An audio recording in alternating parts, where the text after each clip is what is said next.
Recording in progress. Great.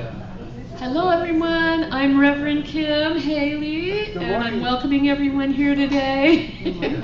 Welcome to those that are here and those on Zoom.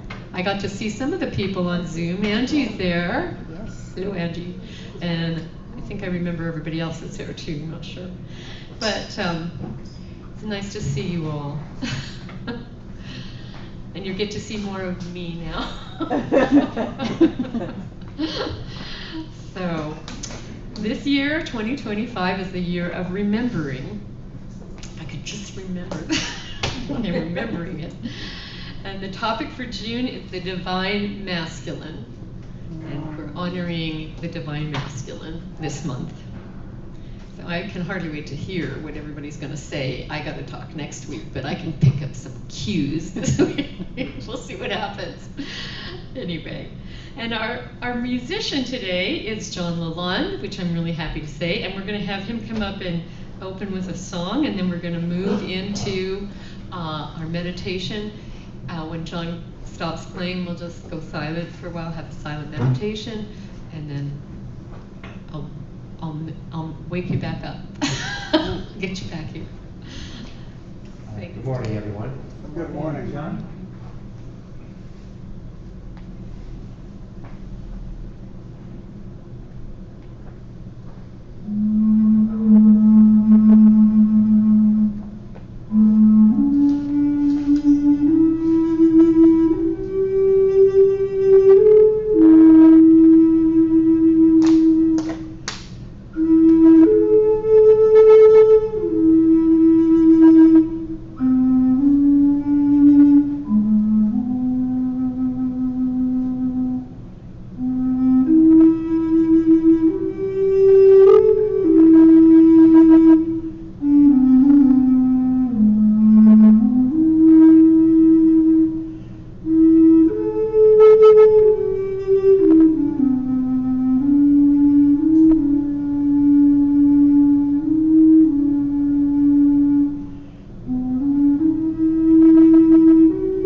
after touching the silence of ourselves and letting go to that, let what you were bow down to who you are. Let what you were bow down to who you are. Nothing is finished. Therefore, spring. Therefore, spring.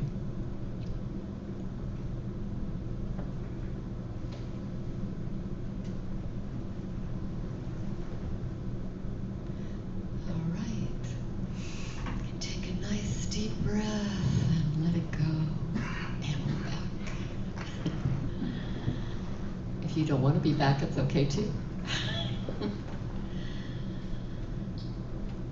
Now we have a wonderful spiritual thought brought to you by our wonderful Jacque Springer. So, yay!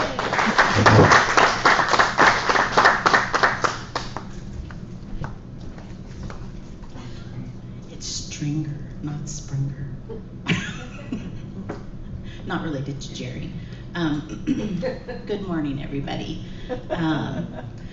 This was a different topic for me. I almost took the hand method, the Bob hand method, and just decided to do something on my own, but I didn't. I actually asked Gemini, what should I do? Give me some ideas. And it's amazing, Gemini gave me pages of information, researched 15 different websites, and I was like, in 5 minutes. I was like, wow, it was way too much. So I read it and I said, I'm scrapping that. So again, I had to go back into meditation. And I always get messages through movies, so I don't know if anybody here has seen the animated Disney film Soul. It's a great little kids movie that has huge metaphysical concepts in it. And I don't want to ruin it for everybody. If anybody's not seen it, you definitely should see it. But I started seeing some I don't know, topics that I was like, oh, okay, I think I can connect that. So in the movie The Soul, it's just called Soul, they all originate from the great before. And so I think while you're watching the movie, you're supposed to think, oh, maybe that's me. And they call it the great before, which is great because it's always before, but it's always there. And they all go to the You seminar to learn about who they're supposed to be. Whoever the You is, it's the You in all of us. And these souls actually have to meet several requirements before they get to Earth, and they earn badges. Like if you're in Brownies or if you're in the Boy Scouts, they earn badges as they go to these seminars, and they learn different things about who they're going to be down on Earth. They actually have a personality pavilion where they learn all these different traits about humans. And they go to the Hall of Everything where they learn hobbies like playing the piano or breakdancing. It's a really fun way that they show how souls can actually try to learn everything, well, almost everything about what it is being a human. And once they have their badges, and we have badges like empathy, insecurity, being excitable, being aloof, every trait you can think of, you can get a badge for. And once they have their badges, they're basically ready to be born onto Earth. But the problem is once you get to Earth, you forget it all. And you have to, like our theme, remember once you come down here. And it just made me think of our souls come here with a blueprint. And we don't always know what that blueprint is. Most of the time we don't. But we always come with maybe a little bit of, pizzazz in our spirit. Some maybe are more insecure. Some are funny. Some are depressed. And that's all a part of who you're supposed to be here, in my opinion. We come here, and I believe we have soul contracts. So when we come here, we meet certain people, and they help us learn lessons. And some of those lessons aren't great, but they help you. It's a purpose, and it helps you remember who you are. On an individual level, we learn things like how to be empathetic, without being people pleasing, which took me years because I just wanted to people please all the time. And I forgot about who I was and what I really wanted.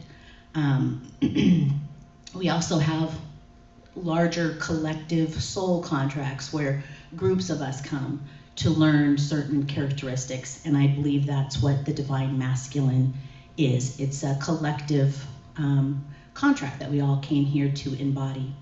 One of the things that I was reading about divine masculine, because I'm really into the psychological aspect of many things, and Carl Jung looked at it through a psychological lens, but he called it the mature masculine, where obviously the opposite, which we would call the shadow, would be the immature masculine. He built kind of a framework around what he saw it to be as he worked with different people. And he found that there were 4 basic characteristics that each divine masculine had to embody. And that would be a king, a warrior, a magician, and a lover. To be a king as a mature masculine, you had to exude responsible leadership. As a warrior, you had to be courageous and disciplined. As a magician, you needed to be strategic and have wisdom. And as a lover, you needed to have emotional depth with vulnerability. Now, not a single trait, any of those, but they're a complex. And he looked at it as you take those and you weave them in to who you are on a daily basis as kind of like a tapestry that everybody is participating in weaving. The objective, as he thought in psychology, was to integrate all of these, the king, warrior, magician, and learn how to balance yourself and have a fulfilled life. Because it's not something that you'd want to be like, oh, I need to be the king today, and then you're acting like a king, because then sometimes the immature masculine might pop up, and you might be telling people what to do and how to do it, when to do it, or off with their heads. And to quote Jung, he said, a truly embodied divine masculine energy is one who can fluidly access and express these different facets as needed, adapting to various situations rather than be confined to a rigid, singular mode. So, in my opinion, in those 4 that we were talking about as divine masculine, those are each of us, being male or female, are traits that we have as badges as we come here to Earth and we learn how to be both divine feminine. We have some of our badges, and divine masculine, we have some of our badges, and it helps us remember before we go back to the great before. Thank you.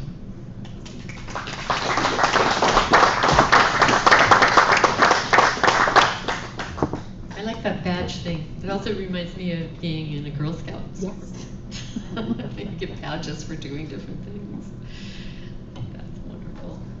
All right, we do now have some wonderful music again, some great music with John LaLonde.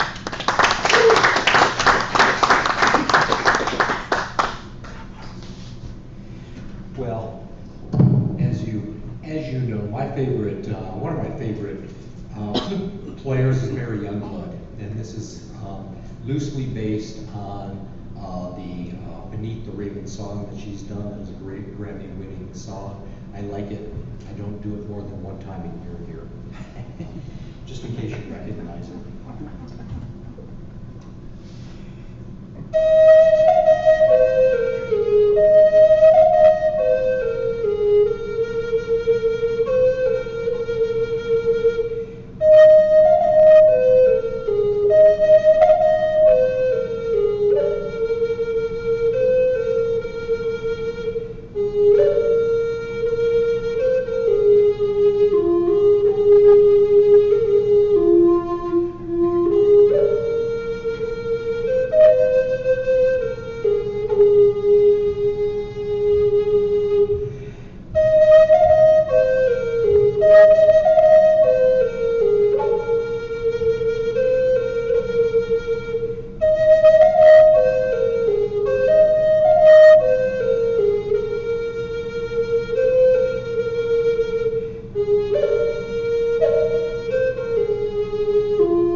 Music brings you back, it makes you feel good, and then it made me remember that I didn't ask if there were any newcomers here today, or on Zoom. Are there any newcomers here today? Because that's what I thought. Can you tell me your names? I'm Steven. I'm Carrie. Stephen and Terry? Carrie. Carrie, with a K. Yes. Okay, nice to see you. We came for the music. You came for the music. Well, you're getting a bonus. Long-term friends of ours. Well, you came to the right place. Anyway, it's nice that you're here. And our main speaker today is Reverend Bob Hand. We always like to hear what he has to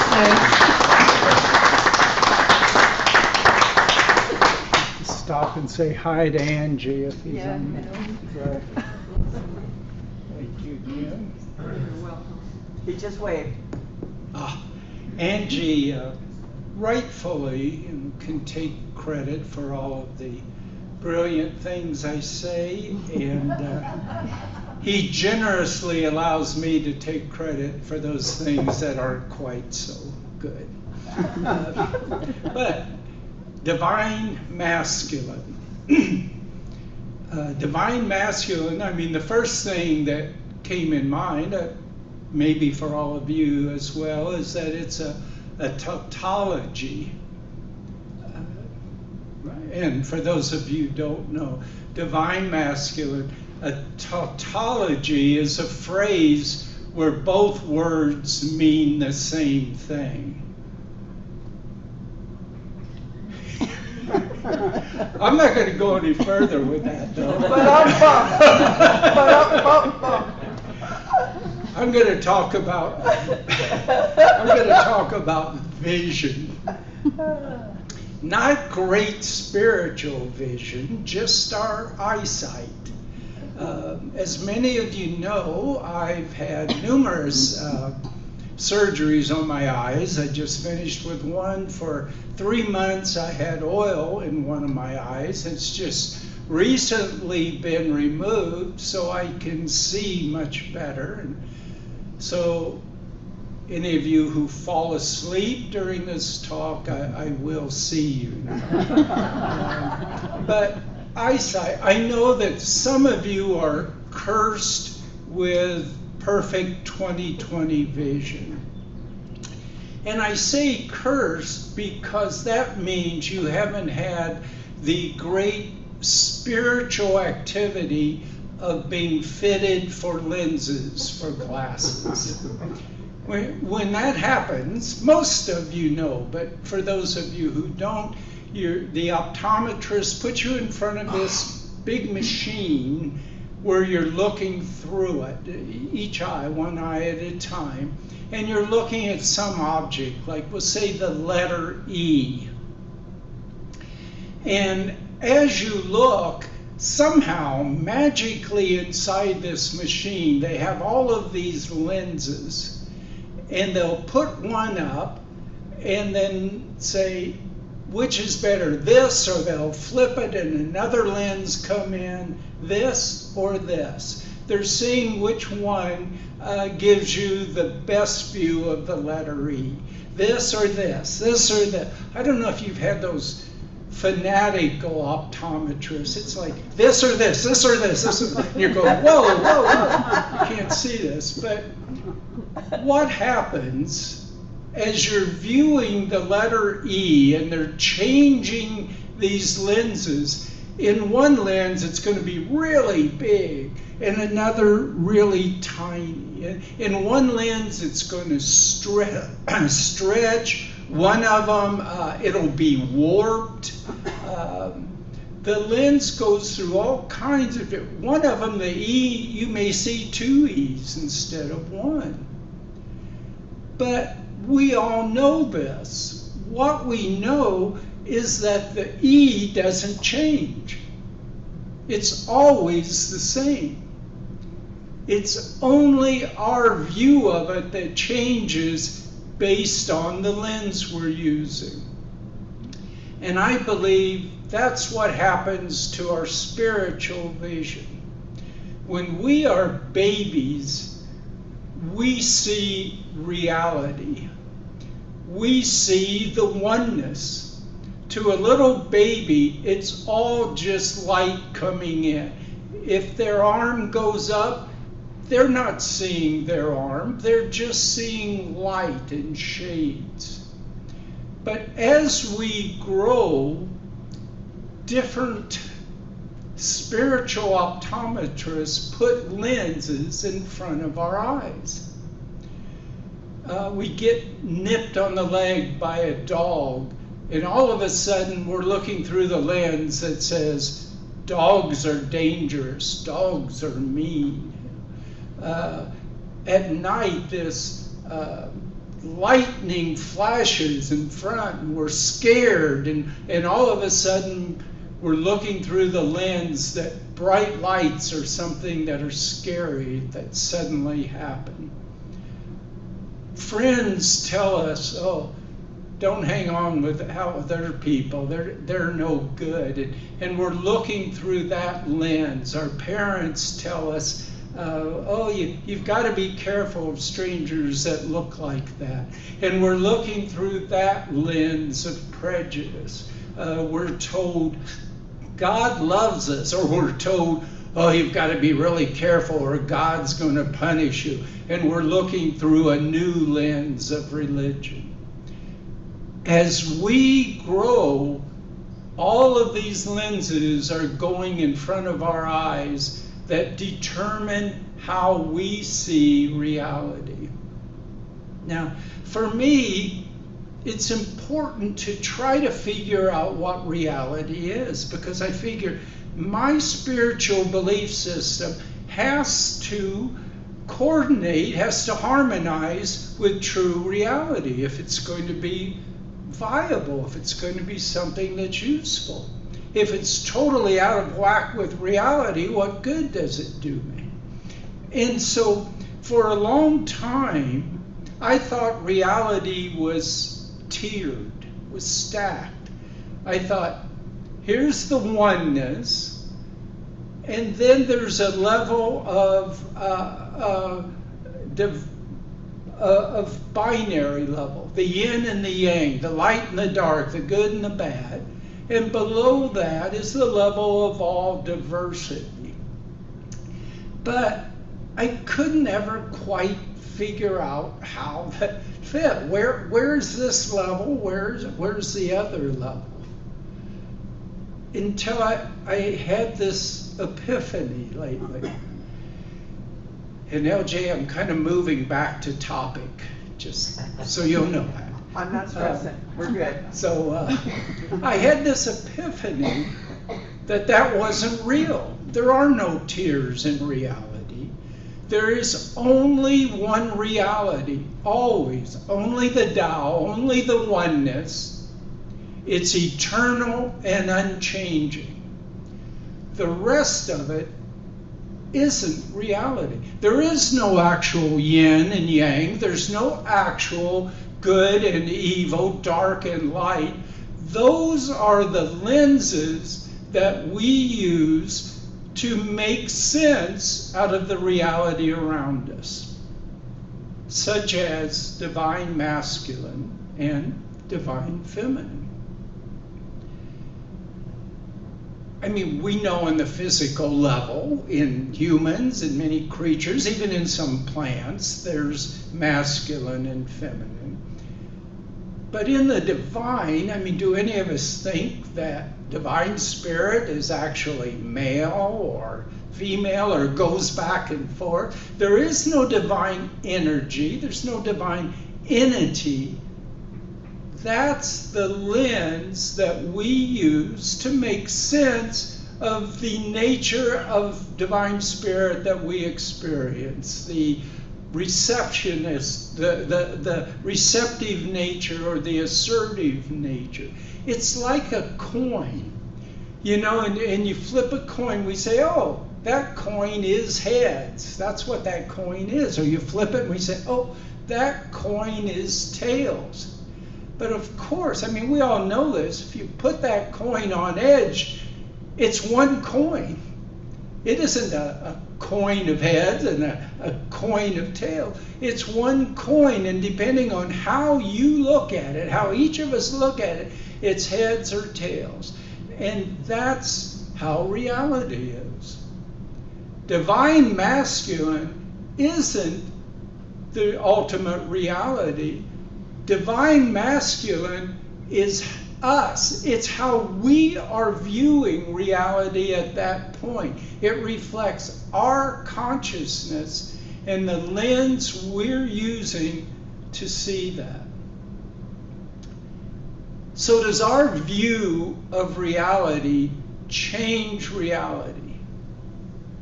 Yes and no. No, it doesn't, but yes, it does. I'm going to use kind of a divine aspect of reality to explain this. It's animal poop. So, a man walks out on his front lawn. He's this obsessive kind of man.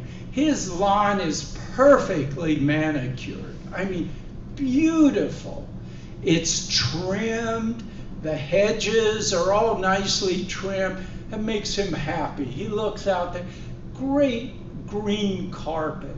And he looks down, and an animal has done his business right in the middle of his lawn. He's horrified. Oh my gosh, this is terrible. Look, I have my beautiful lawn. What's this? He runs and gets a shovel and scrapes it up and takes it to the empty lot next to him and dumps it there and gets his hose and washes it all off and cleans off. And now he can be happy again. And his neighbor from the other side of the empty lot has been walking in the lot, and he sees this animal poop, and he goes, oh, this is great.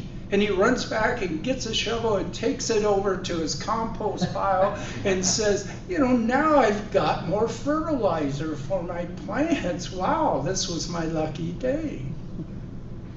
Now, did their view change reality? Well, the animal poop is the same. But one man's reality was this horrible situation. That was his reality. The other man's reality was, hey, it's my lucky day. I've got some new fertilizer for free. We create our reality with the lens we use to look through. There's a quote, it's generally quoted or acknowledged to Anais Nin, a feminist writer from some years ago, although it has some earlier origins, but she's usually quoted. And what it says is, we do not see reality as it is. We see reality as we are. We do not see reality as it is. We see reality as we are. To me, that's a great spiritual treasure for all of us. We've been given lenses all through our lives, and many of them are very helpful. We look at reality, and there's a moving car, and we're going, we've got to be careful, that could hit us. We look at reality and we say, hey, here's a tree. It's not going to hit me, it's beautiful, I can admire it. Here's food I really love. Here's food that disgusts me. I don't like to eat that. But we need to acknowledge to ourselves that we have other lenses that have been given to us, and they're in there. Sometimes we don't like to think about them, but those lenses are there. The lens of fear, the lens of hate, the lens of prejudice. And we have those that we can look through. But we have other lenses. We have the lens of acceptance, we have the lens of caring, and we have the lens of divine love. And every day, every hour, every minute, when we look around, we're choosing which lens are we going to look through. And when all of us choose the lenses of acceptance and caring and divine love, we will make a beautiful world for everyone. Thank you. Hallelujah to that, that's for sure. That was wonderful. Beautiful. It seems to be my go-to word today. Wonderful. What a wonderful world. Anyway, we're now time to ask for 2 people who'd like to come up here and help with the offertory. And I don't see, I think people have legs, feet. There we go, we have someone there, yay. Wonderful.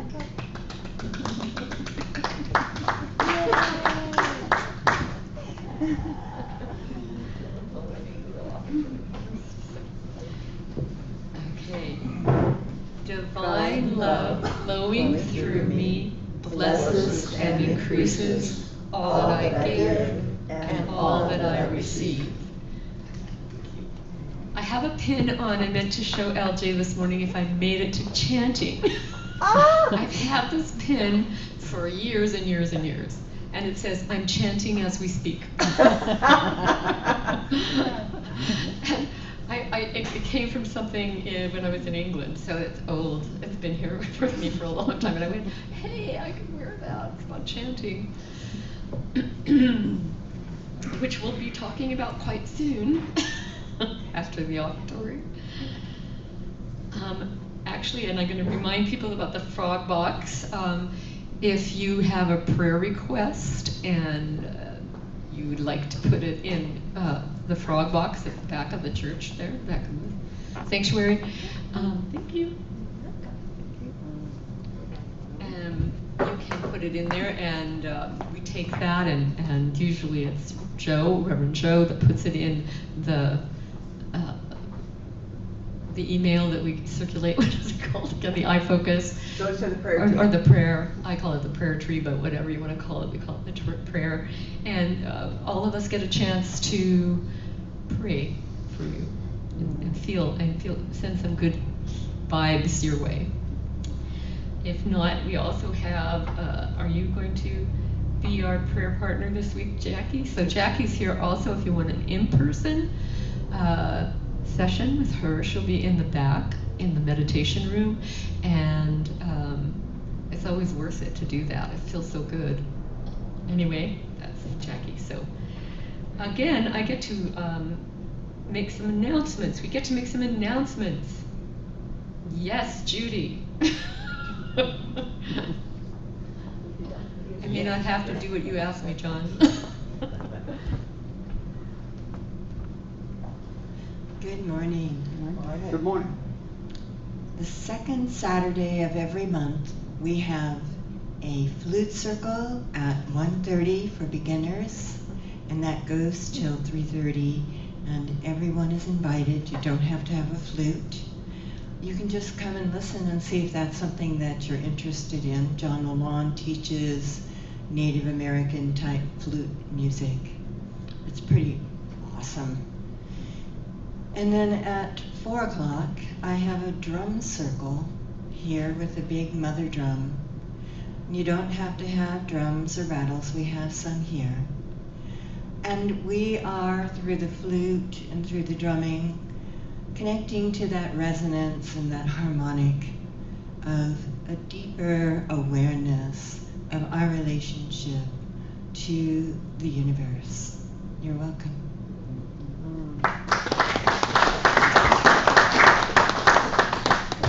It really is fun to do flute circle and to do the drum circle.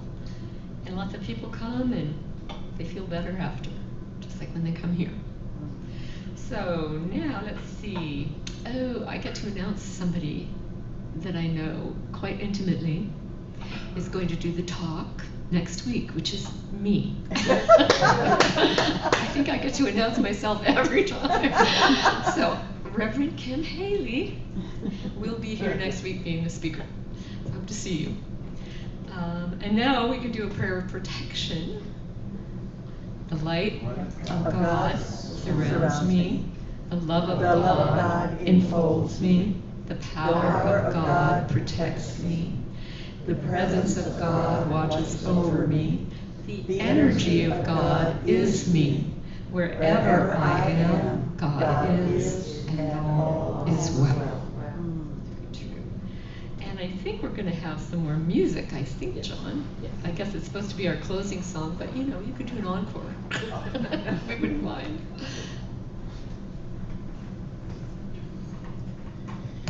Well, I'm going to play a song I've worked on through the lens of the Spanish Gypsy scale.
phased today because I didn't let anybody else announce anything if they had anything to announce.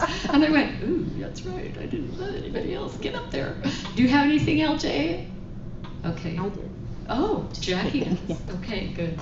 Anybody else? I'm sorry about that. I didn't mean to cut everyone off. That was beautiful, John. I didn't want to interrupt anything. Just a reminder, A Course in Miracles, it's the third Sunday of every month. This month, we're going to skip because it's Father's Day, so we'll start again in July, all right? And it's self-study, so we just come with a topic that we found interesting, and we all discuss whatever that topic is for however long, and it's been great so far. Hope to see you guys. Also, I'll mention the chanting because I didn't make it this morning, but I had a sore throat this morning, so I thought I'd just let it heal a little. But the chanting is really lovely and lots of fun, and it starts at 9:15, right, and goes until for about 35 minutes. 30 minutes in the meditation room. And so I welcome anyone that wants to come because we like to hear other voices with us. Feels good. I see a hand in the back, a silhouette. I may as well make a public service announcement. Just, I don't know if everyone's aware, but we have a really lovely farmers market on Wednesdays at the Old True Value. Really just wonderful artisans. They're serving pizza, my friend's serving pizza, making wood-fired pizzas, exquisite, beautiful. This woman who makes bread, she's beautiful, but the bread is pretty nice, nice loaves. Then also on Thursday nights, we have open mic night at the wine bar now, and it's just been really wonderful. And I would encourage John and our resident new guitar player to come over. Warren, come on over. Anyways, and Joe, you like to sing? That's the place. Anyways, yeah, of course, Judy DeRosa, the fantastic Judy DeRosa has an announcement now. It's Thursdays, not Wednesdays. Is it Thursdays? Oh yeah, the jam at the brewery is Wednesday. The farmers market used to be at Thursdays. You used to be able to get there because there was a cow that was in the road and you made a right turn at that, but the cow's no longer there, so anyways. Or the corpse of the cow. Thank you. It reminds me of a story, but I'm not going to tell it today. About a cow. Anyway, what time is that supposed to happen, Barney, at the wine bar place? Is it Wine It Tails? starts around 6 o'clock. Okay. And is it Wine Tails, did you say? Bring some food, have a glass of wine or some water. It's nice for the players to have an audience.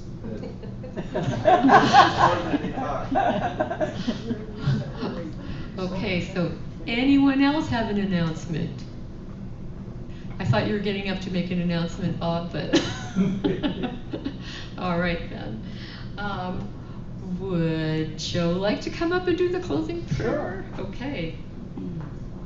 Everyone have a great week ahead. It's nice to see you, and we'll see you next week. Good morning. Good morning, God. What a great service.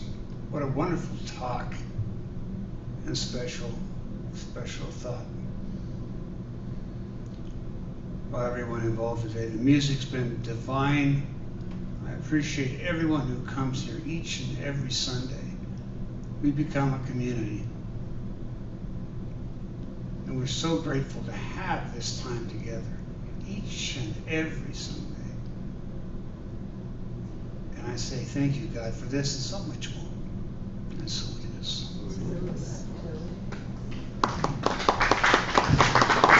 Have some fun today. Thanks for being here. Beautiful.